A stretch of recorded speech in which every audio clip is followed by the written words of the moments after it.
How's it going, guys? This is Josh here.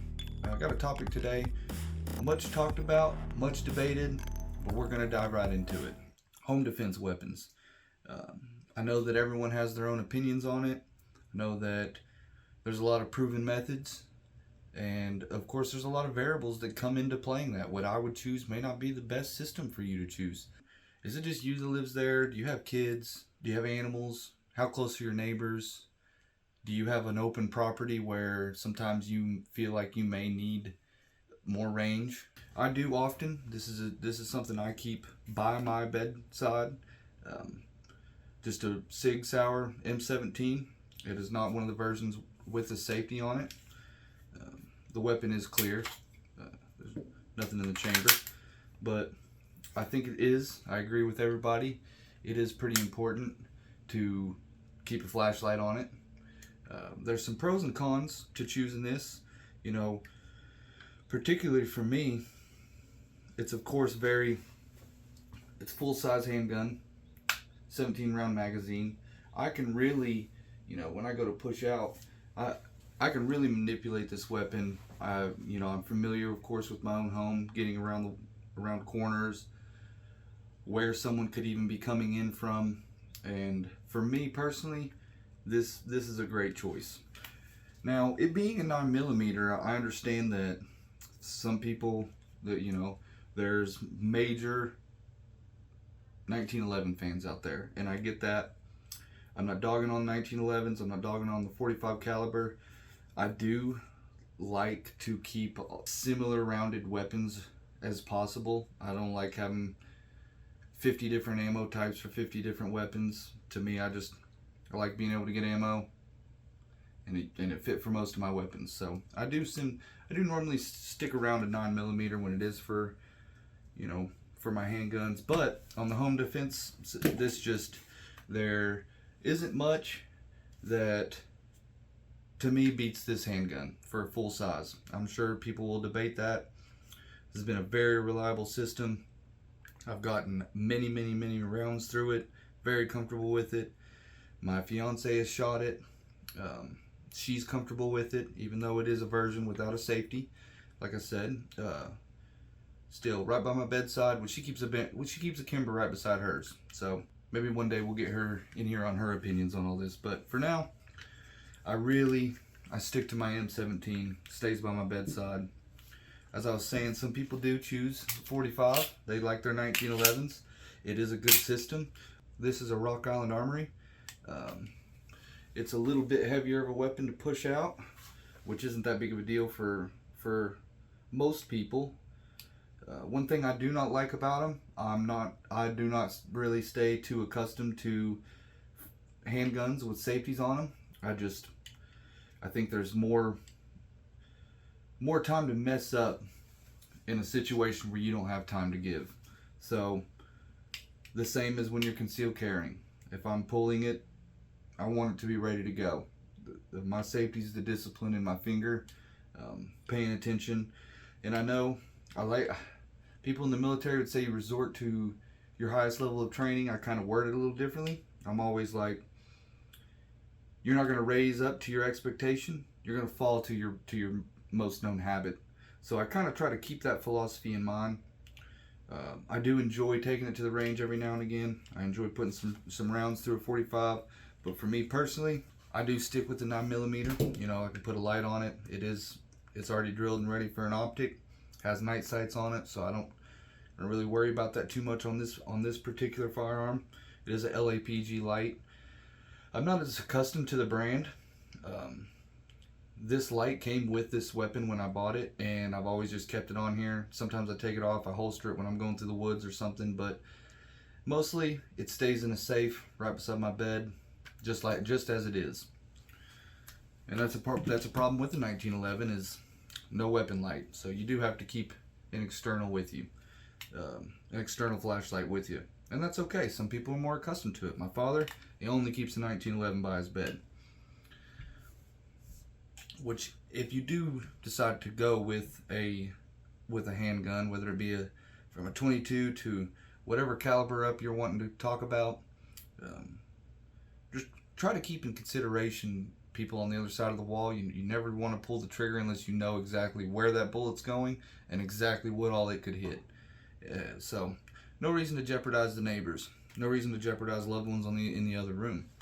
And again, the light really is to verify what you're shooting at. Especially at nighttime, we all know that's the normal time for someone to break in. So it could be handy. At least keep a one by your bed, if not attached to your weapon. All right, guys, and from there, we're gonna move into the good old trusted shotgun. I know a lot of people who keep these close to their bedside. They truly believe in them, which is absolutely appropriate. It's a great system. There's a few things that I don't particularly like about the shotgun. Of course, it's not necessarily the size of this that bothers me. It's mostly that sound right there, and as you can hear while I'm talking, it drowns me out. I hear all the time, like, oh, that's the universal words to get out of my house. And yeah, I know that if I was somewhere, I'd never be intruding in someone's house, but I heard that it is a clear indication that someone has a weapon and they're intending to use it, or at least they're racking a shell with the possibility. So unlike some people, maybe this is a silly opinion, but I would rather not have to rack something and tell people exactly where I'm at and what I'm doing. In the situation that someone is breaking into my home, I think me knowing where they're at and what they're doing is a lot better than them knowing where I'm at and what I'm doing. So maybe that's not the most popular opinion, but with a 3-inch buckshot shell in this, I think it over penetrates. You know, you can go all through YouTube. You can find many people saying that it doesn't over penetrate, and of course that's at whatever range you're at. So for me, I got a lot more tighter corners. I don't live in a mansion, so I don't want to destroy my whole house just trying to get somebody. And of course, when it comes to your safety, your houses, that your walls are second, of course. But to me, it's just not the greatest option. Absolutely, if it's what you have, it is absolutely will get the job done. I believe that, which I need to put a light. I need to get this one a little bit more suited to even do anything. I haven't even got to put many shells through this yet. But I caught my shirt there. However, great system if that's what you go to choose. Just, do your research, decide what's best for you, and go from there. And next we're going to go into the AR-15. So this is my Daniel Defense here. I do have a Trijicon ACOG on top and a Trijicon RMR canted on the side here. I know that you do not need an ACOG for home defense. This is definitely a general purpose rifle. This is not just for one specific thing. I do a lot of things with a lot of different training scenarios with this rifle. It is 16-inch.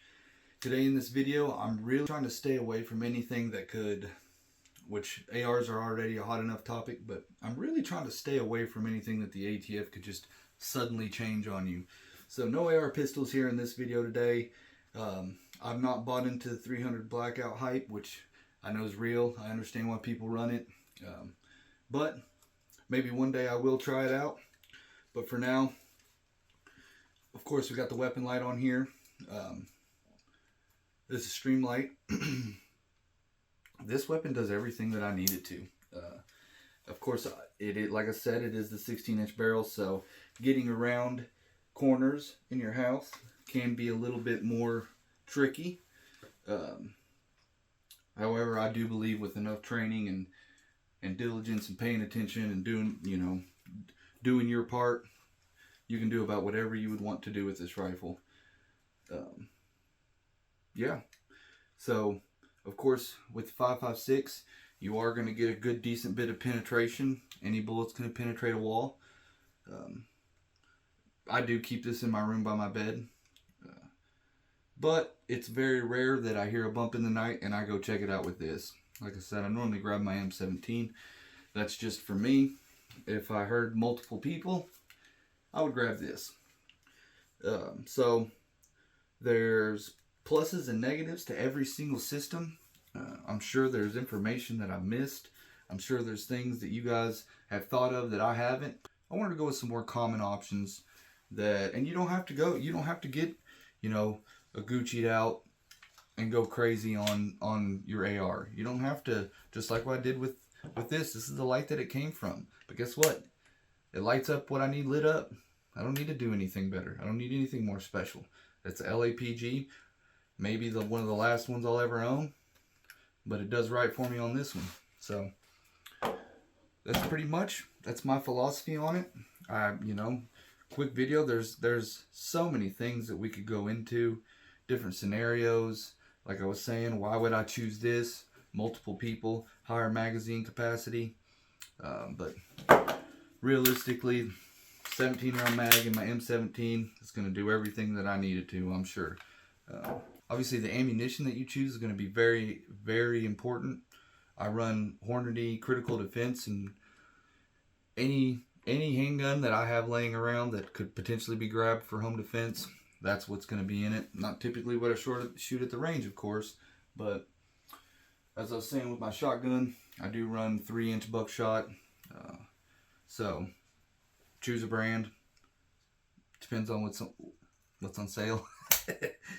But yeah, so really, guys, just evaluate where you live. Evaluate the people that live with you. Could your loved ones use this weapon in a horrible situation where either you're not there or something's happened to you? So it's not just always about what can I do.